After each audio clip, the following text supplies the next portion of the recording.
जा रही है कि नहीं हमारी।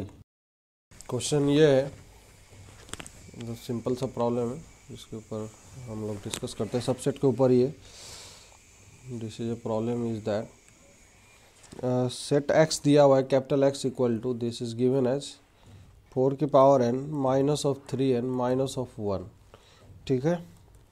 And n belongs to the natural number, ठीक है। ये दिया हुआ है -3n minus 1 and it is set y is given as this is like 9 times of this is n minus of 1, ठीक है। and where n belongs to the natural number, ये है। तो ये प्रूव करना है, then you have to prove that कि x is the subset of y, x is the subset of y। Simple problem है, अटेम्प्ट करिए। देखिए इसको अगर हम कोशिश करेंगे ना सॉल्व करने का, तो यहाँ पे जैसे x n का वैल्यू रख के x को लिखते हैं और y को लिखते हैं। तो n का वैल्यू जब 1 रखेंगे तो क्या आएगा, x का एलिमेंट क्या आएगा, एक तो 0 आएगा n इक्वल टू 1 पे, फिर n इक्वल टू 2 पे क्या आएगा ये, तो n इक्वल टू 2 पे ये 9 आएगा, n इक्वल टू 3 पे क्या आएगा। देखिए x का एलिमेंट सब देखिए ध्यान से, 54 आएगा, 3 पे 54 आएगा। तो इस तरीके से ये दिख रहा होगा ना, इस तरीके से ये चल रहा है। और जो y अगर लिखेंगे तो y क्या है, एक्चुअली 9 का मल्टीपल है, तो y एक्चुअली 0 आएगा। फिर n का वैल्यू 2 पे कितना आएगा 9, 3 पे 18, 27, ऐसे करके चलेगा। इसमें ज़्यादा एलिमेंट है, इसमें 9 के जितने भी एलिमेंट है वो सब दिखाई देंगे। तो इसका मतलब क्या है कि x का जो भी एलिमेंट है यहाँ पे, x का सारा एलिमेंट क्या इसके एलिमेंट को बिलोंग कर रहा है कि नहीं।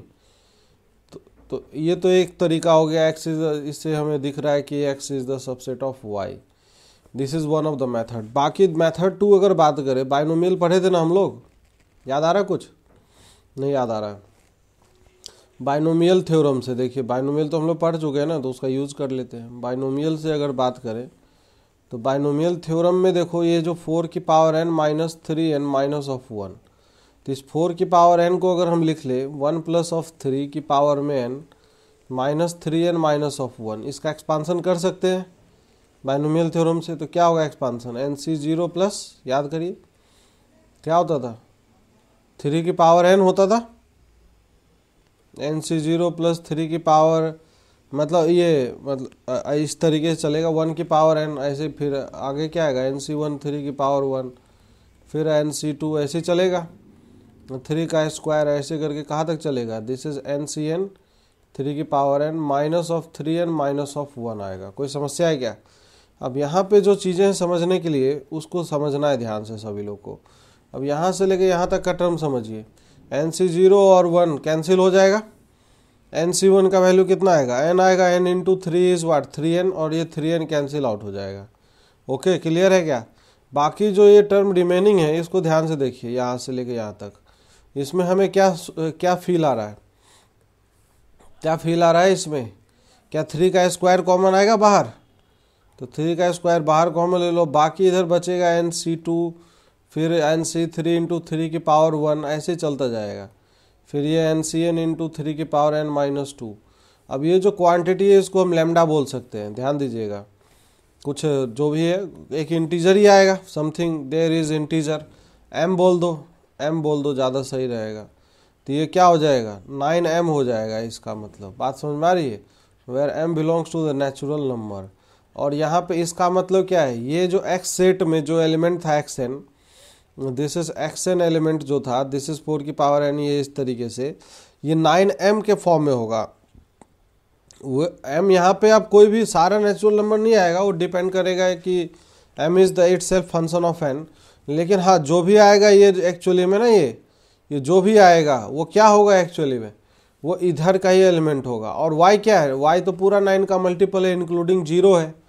क्लियर है क्या।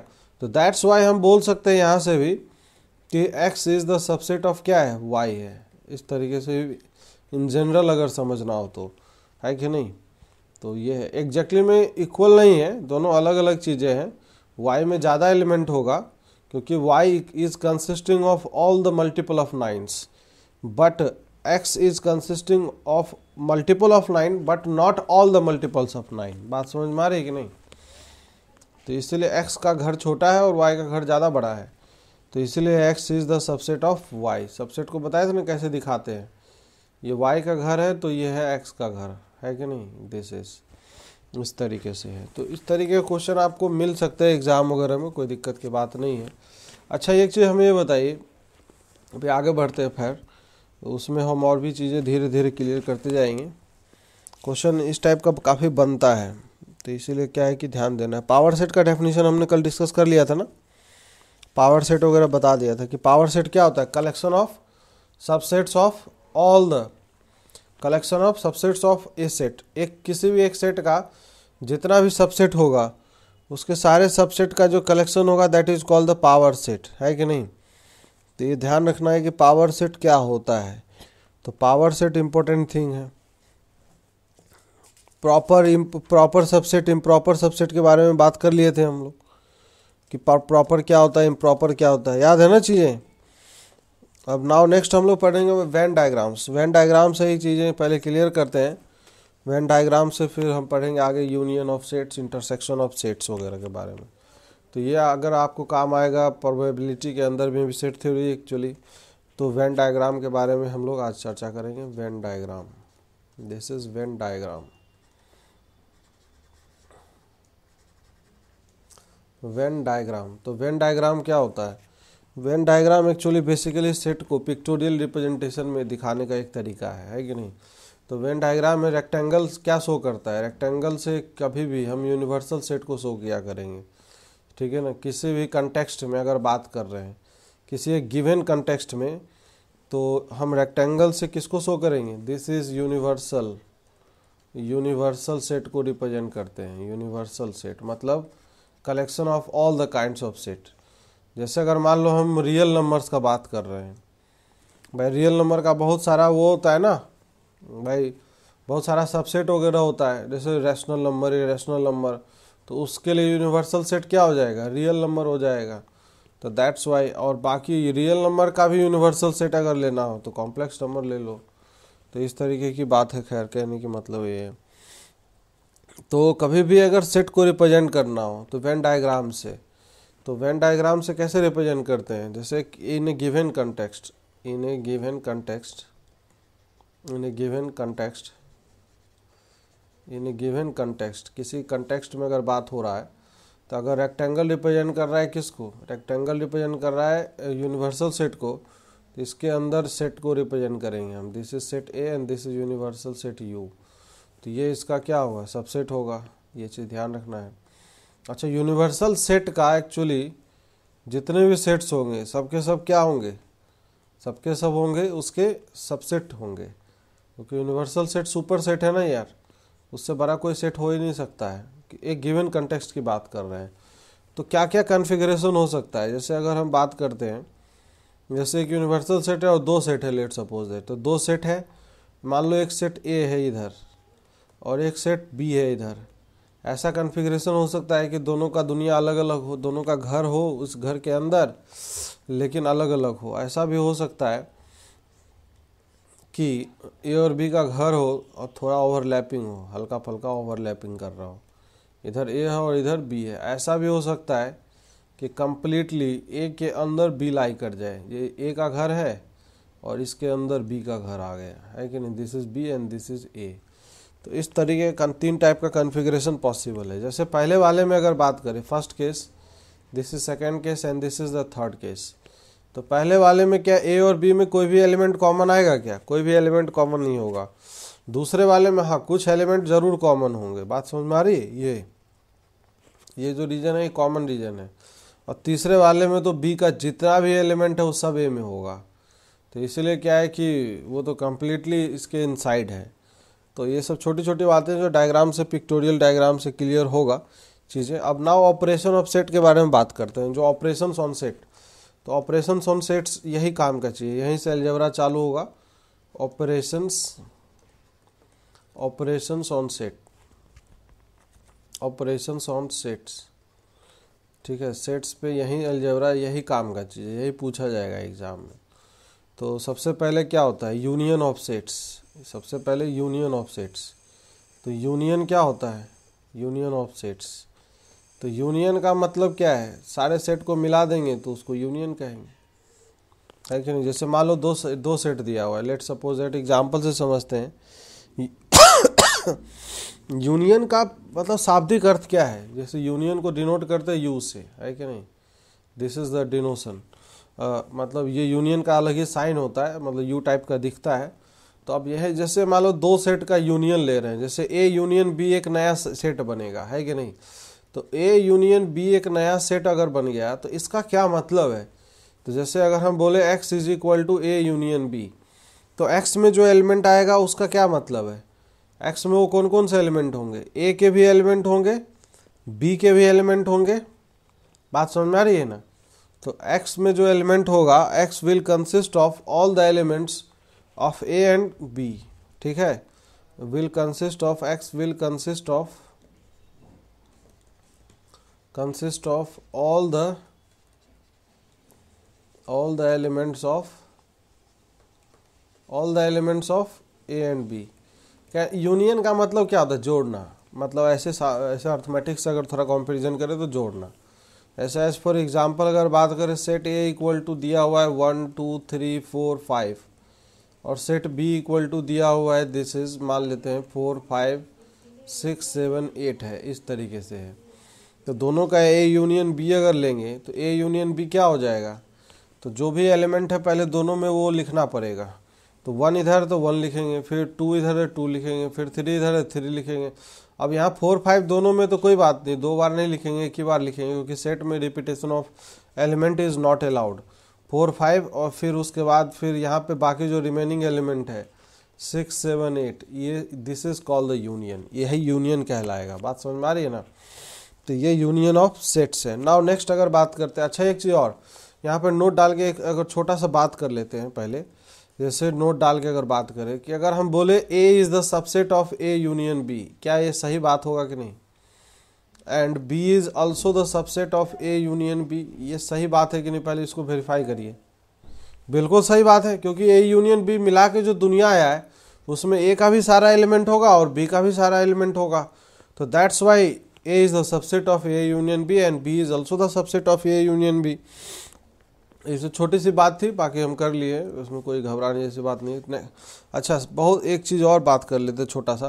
जैसे बहुत सारे सबसेट लिखे होते हैं बहुत सारे सेट लिखे हैं, तो बहुत सारे सेट अगर लिखे हैं तो उसका यूनियन अगर लिखना हो, जैसे कई बार ये सिंबल दिख जाएगा, तो इससे घबराने की ज़रूरत नहीं है। जैसे पहला तो ये हो गया, ये सिंबल अगर कई बार दिख जाएगा अजीब सा लिखा हुआ, union I equal to 1 2 n of A I, तो इसका क्या मतलब हो जाएगा, यूनियन। तो ये लोग को पता ही नहीं होता है, डर जाते हैं क्या है, आई इक्वल टू 1 डालेंगे तो A1 मिलेगा, A2 मिलेगा, तो मतलब union of all the sets. तो इसका मतलब होता है A1 union A2 union A3 up to union of AN। तो मतलब सारे सब सेट्स को जोड़ के जितने भी एलिमेंट आएंगे, इसको लिखने का एक तरीका होता है, यूनियन ऑफ सेट्स को लिखने का एक तरीका होता है, ठीक है ना। छोटी छोटी बातें ध्यान रखना है और कुछ नहीं है। नाउ नेक्स्ट अगर बात करते हैं, that is intersection of sets. तो इंटरसेक्शन से क्या मतलब है, जैसे दो सेट का अगर इंटरसेक्शन लेते हैं तो इंटरसेक्शन को उल्टा यू से दिखाते हैं, ऐसे इसका सिंबल है। अब इंटरसेक्शन ऑफ सेट्स का क्या मतलब है, जैसे x equal to A U intersection b लिखा है, तो इसका क्या मतलब है, वैसे x वैसे सारे एलिमेंट का कलेक्शन होगा जो a में भी होगा और b में भी होगा, एंड b में भी होगा। Will consist of all the elements which are in A and B which are in A and B both, ठीक है। Will consist of all the elements which are in A and B, and लगा हुआ है यहाँ पे, intersection का मतलब ही होता है एंड, ठीक है ना। तो एज फॉर एग्जाम्पल पिछले वाले में ही देख सकते थे भाई, एक सेट A इक्वल टू क्या लिए थे, एग्जाम्पल के तौर पे अगर डिस्कस करें तो सेट A लिए थे जैसे 1 2 3 4 5 6 है मान लो, और सेट B इक्वल टू क्या है, सेट B इक्वल टू है यही है, मान लो 3 4, मान लो 9 10 11 ऐसे करके कुछ कुछ है। तो दोनों में जो एलिमेंट कॉमन होंगे, कॉमन एलिमेंट इसमें क्या क्या है सर? 3 है, 4 है, 3 एंड 4 है। तो इसीलिए ए इंटरसेक्शन बी अगर लिखेंगे तो क्या आ जाएगा? दिस इज 3,4 आएगा। तो इंटरसेक्शन का यही मतलब है, और कोई मतलब नहीं है, कुछ खास मतलब नहीं है। ये जो छोटी छोटी बात है इसमें भी वही चीज़ है। जैसे नोट डाल के अगर बात करें, ध्यान दीजिएगा यहाँ पे नोट डाल के, पहला नोट क्या हम ऐसा लिखें कि A is the subset of A intersection B, ये सही होगा कि गलत होगा? पता नहीं, सोच ही नहीं रहे। और दूसरा स्टेटमेंट अगर ये लिख दे B is the subset of A intersection B, ये स्टेटमेंट सही कि गलत है? अरे दोनों ही गलत है। कैसे सबसेट हो सकता है? इंटरसेक्शन का दुनिया बड़ा होगा कि A का दुनिया बड़ा होगा? इंटरसेक्शन तो छोटा होगा ना यार, देखो ना इसमें एलिमेंट कम है ना, ये भी गलत है और ये भी गलत है। यही चीज़ गलती करके आएंगे आप लोग एग्जाम में। यूनियन का दुनिया बड़ा है, इंटरसेक्शन का दुनिया छोटा है। इंटरसेक्शन मतलब कॉमन एलिमेंट सिर्फ होगा उसमें। ऐसा भी हो सकता है कि कोई भी दोनों में कोई भी एलिमेंट कॉमन ना हो तब। हाँ, ये स्टेटमेंट अगर लिखा हो कहीं पे इस तरीके से, अगर लिखा हो कि A intersection B is the subset of A and A intersection B is also the subset of B, क्या ये स्टेटमेंट सही होगा कि गलत होगा? ये सही होगा स्टेटमेंट। बात समझ में आ रही है कि नहीं भाई? इंटरसेक्शन का मतलब क्या है, इसको फील करना होगा। देखो मैथमेटिकली सिंबल से इसमें मतलब नहीं है, क्योंकि अलग चीज़ है, ये एक नया चीज़ है। तो इसको आपको फील करना होगा कि अच्छा हाँ A इंटरसेक्शन B बोल रहे हैं सर, तो इंटरसेक्शन का मतलब इसमें वही एलिमेंट होंगे जो A में भी होगा और B में भी होगा। मतलब वो एलिमेंट का कलेक्शन होगा जो A में भी होगा और B में भी होगा। तो इसका मतलब A का तो सारा एलिमेंट इसके अंदर होगा ही होगा ना। तो इसीलिए हम बोल सकते हैं कि intersection B is the subset of A and also A intersection B is the subset of B। बात समझ में आ रही कि नहीं है? तो ये जो चीज़ें हैं ये सब ध्यान रखना है, गलती वलती नहीं करके आना एग्जाम में। यही सब गलतियां करवा सकता है, कुछ कुछ पूछ सकता है, अलग अलग बातें, उसमें कोई टेंशन की बात नहीं है। अच्छा, अब थोड़ा सा ना जैसे एक और डेफिनेशन हम यूज़ करने वाले हैं, थर्ड थिंग। फिर हम अलजेब्रा पे आते हैं, अभी थोड़ी देर में आएगी। Third thing is disjoint sets. Disjoint set, disjoint sets किसको बोलेंगे? Disjoint sets. What is called the disjoint sets? नाम से क्या फील आ रहा है? What is called the disjoint sets? भाई डिसजॉइंट सेट का मतलब ये हो गया ना कि जैसे दो सेट है A और B, उसमें कोई भी एलिमेंट अगर कॉमन नहीं है तो उसको हम बोलते हैं डिसजॉइंट सेट्स, ठीक है ना। जैसे इसका डेफिनेशन, हाँ, A intersection B equal to 5, two sets capital A and capital B are called disjoints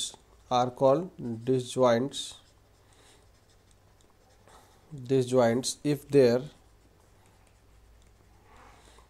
their intersection is null, null set मतलब 5 आना चाहिए, ठीक है ना। मतलब कहने का मतलब mathematically A intersection B equal to 5। Venn diagram से क्या होगा? वेन डायग्राम से कैसा दिखेगा? ये अगर यूनिवर्सल सेट है तो ये सेट A का दुनिया है, ये सेट B का अगर दुनिया है, अलग अलग रहेंगे, कोई भी एलिमेंट कॉमन नहीं होगा। ये लो दोनों अपना जीता खाता रहेगा अलग अलग, है कि नहीं? कुछ भी कॉमन नहीं है, ये है। तो ये डिसजॉइंट सेट्स बोलते हैं इसमें। जैसे एग्जांपल के तौर पे लल्लू छाप एग्जांपल ले लो। जैसे x इक्वल टू, जैसे मान लो 2n and n belongs to the natural number, and y equal to हम बोल देते हैं this is 2n plus of 1 and n belongs to natural number. कभी कोई एलिमेंट कॉमन होगा दोनों में? अरे क्योंकि ये क्या है, इवन नंबर का सेट है और नीचे क्या है, ऑड नंबर का सेट है। तो कभी हो सकता है क्या? कभी कुछ भी कॉमन नहीं आएगा। तो इसलिए यहाँ पे x intersection y equal to 5 आएगा। That's why we can call it x and y are disjoint sets, disjoint sets, ठीक है ना। डिसजॉइंट सेट्स कहलाएगा। अच्छा चलो एक परमुटेशन कॉम्बिनेशन का क्वेश्चन करते हैं अब यहाँ पे। परमुटेशन कॉम्बिनेशन तो हम लोग पढ़ रखे हैं ना, थोड़ा सा डिवीजन भी हो जाएगा। जैसे as for example set A equal to दिया है, इसमें एलिमेंट है 1 2 3 4 5 अप टू मान लो n तक है, ठीक है। And it is given that it is given that P and Q are the subsets of A. Then find the total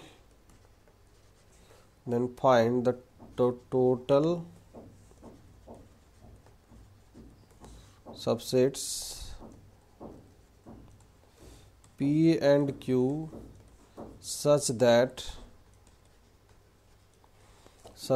first part में ये कंडीशन है कि P intersection phi P intersection of Q equal to phi होना चाहिए। क्या होगा answer यार? अब जैसे ये सेट ए था, समझिए ध्यान से, इसका सॉल्यूशन कर रहे हैं हम।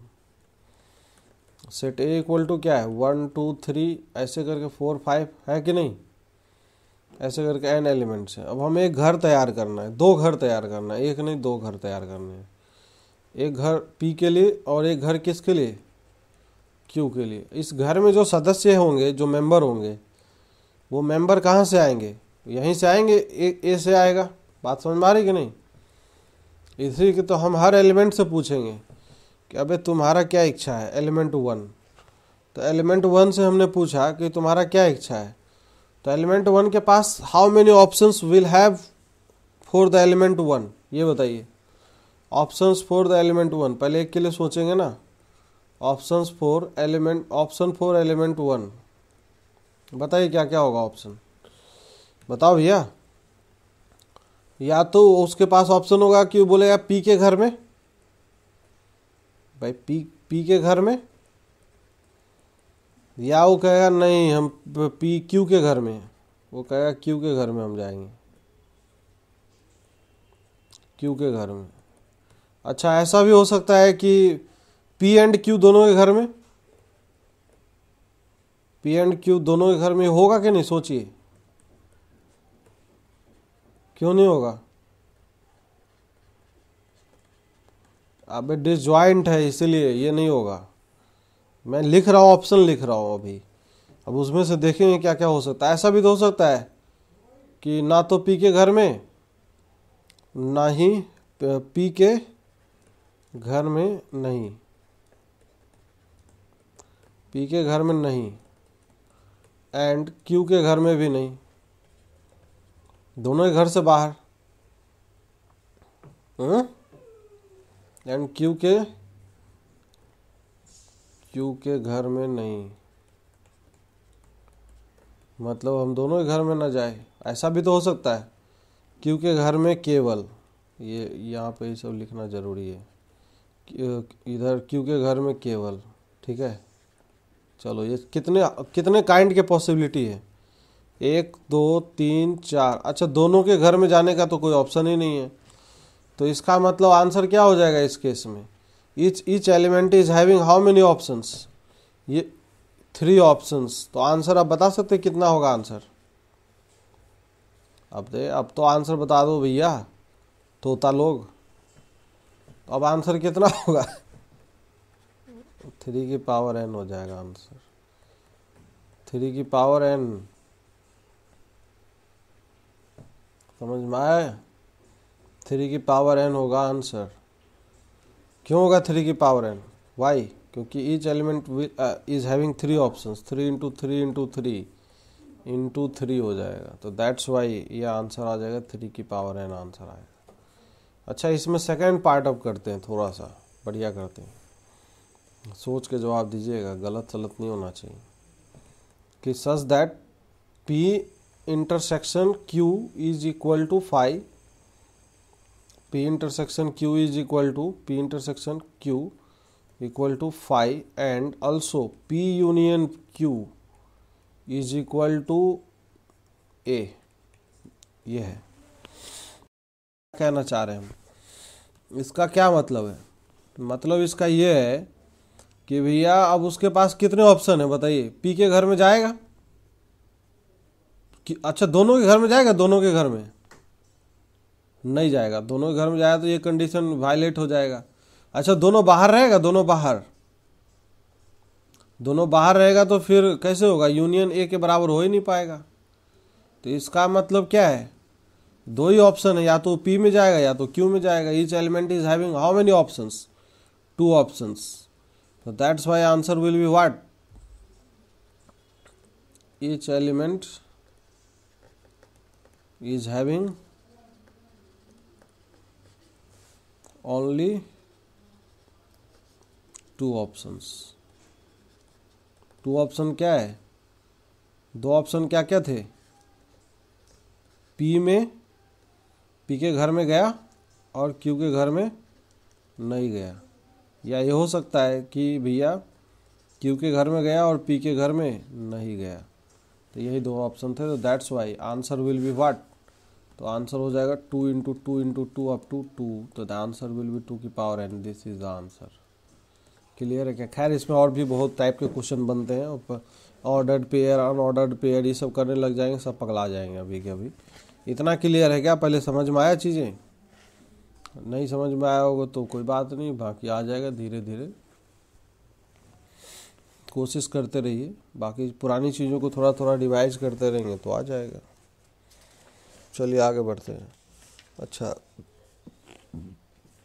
एक होता है डिफरेंस ऑफ सेट्स, डिफरेंस से भी, हाँ डिफरेंस ऑफ सेट, तो कौन तीसरा बात कर रहे थे ना, this is third. What is difference of set? Difference of set, set का डिफरेंस क्या होगा, इसका कहने का मतलब क्या है? जैसे कोई भी 2 सेट है, 2 सेट का अगर डिफरेंस लेंगे तो डिफरेंस का मतलब क्या होता है? What is the meaning of difference set के दुनिया में? जैसे अगर लिखेंगे, जैसे a माइनस बी अगर लिखा जाए तो a माइनस बी का क्या मतलब है? a माइनस बी का क्या मतलब है? ये जो एलिमेंट होंगे इसका मतलब पहले क्या है? a माइनस बी का, a माइनस ऑफ बी का क्या मतलब है? इसका ये मतलब है कि जो भी एलिमेंट होगा, जैसे x में जो भी एलिमेंट होगा वो एलिमेंट एक में होगा लेकिन किस में नहीं होगा? b में नहीं होगा। तो x will consist of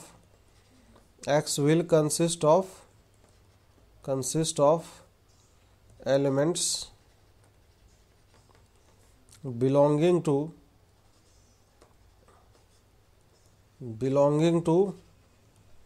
A and not belonging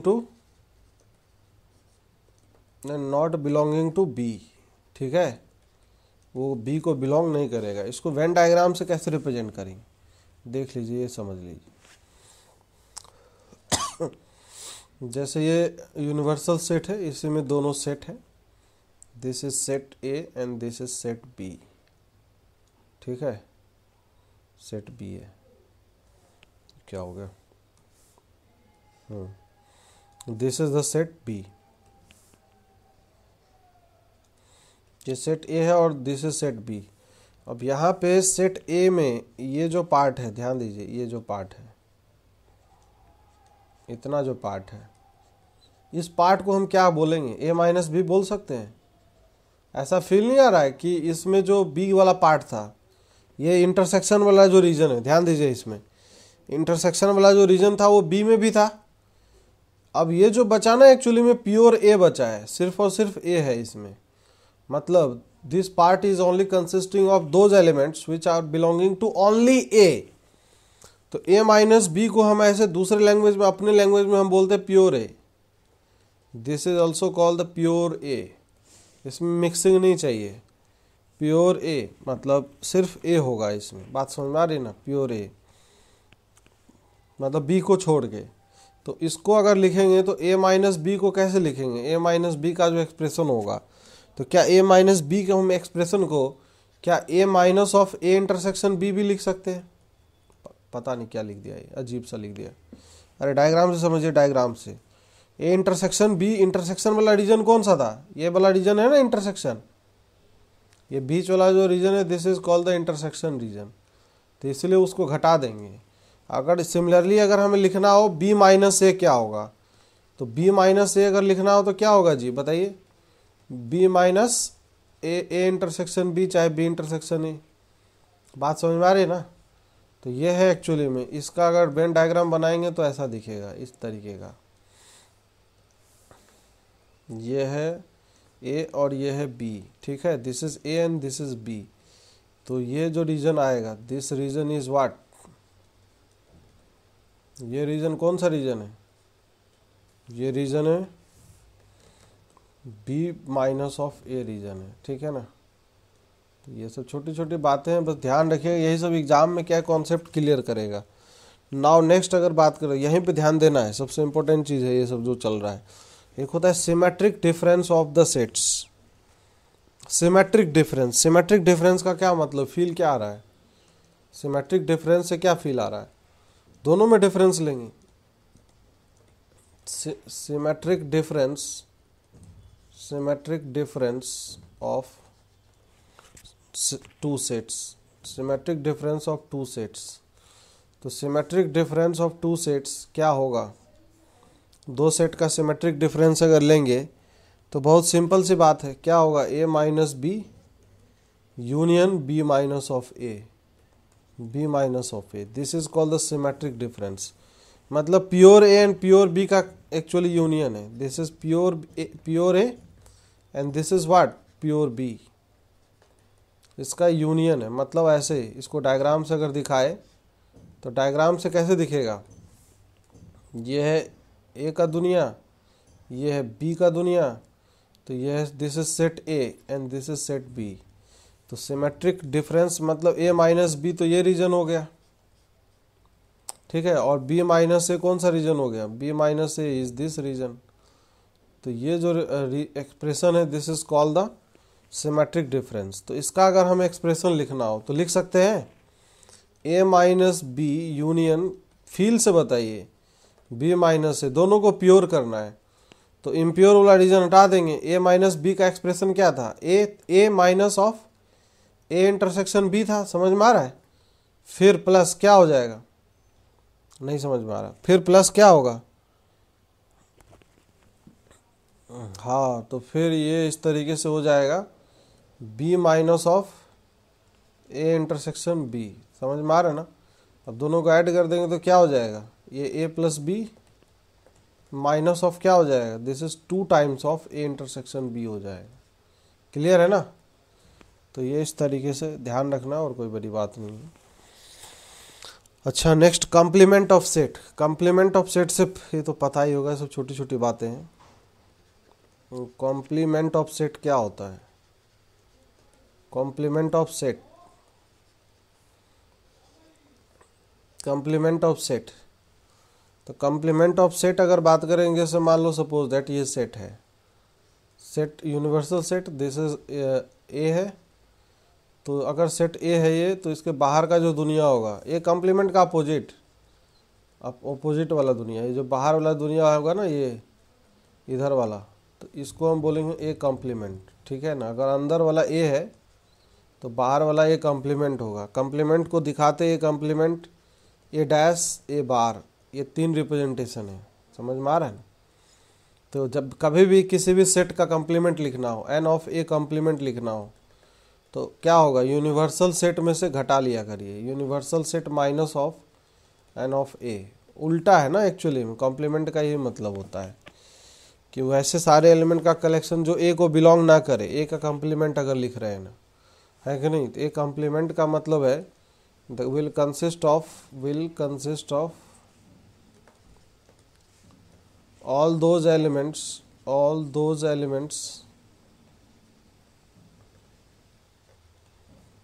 which does not belongs to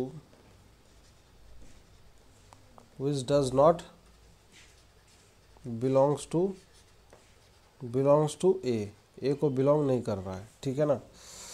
अच्छा, इसको अगर अब थोड़ा सा यूनियन और इंटरसेक्शन वाला जो रिलेशन है, तो उस रिलेशन को देख लेते हैं हम लोग, relation between union and intersection. Union and intersection,